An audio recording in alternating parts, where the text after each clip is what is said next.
Sometimes fungicide resistance can occur because there's a mutation in the target of the fungicide, which reduces the effectiveness of that fungicide. There are actually a plethora of mutations, and it's getting more complex. Every time we look out into a paddock, we find a new mutation. And right now, the tests that we do offer you a yes or no answer. So whatever mutation we're testing for, the test will tell you whether it's there or not. And the thing is that if there's lots of mutations, sometimes it can get quite complex and time-consuming. The other issue is that you need to know what you're looking for.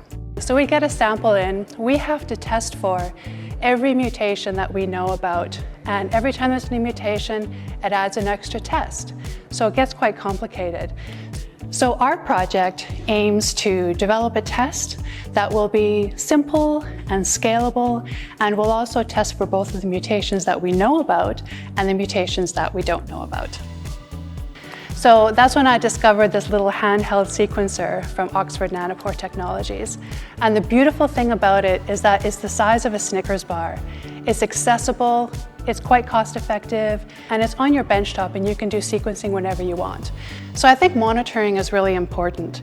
So we need to know where resistance is, how resistance spreads, how resistance responds to various management programs, and that really relies on sampling. So we have to sample as many paddocks as possible, get as many samples through our pipeline as possible in order to get a really good idea of where resistance is and how it spreads.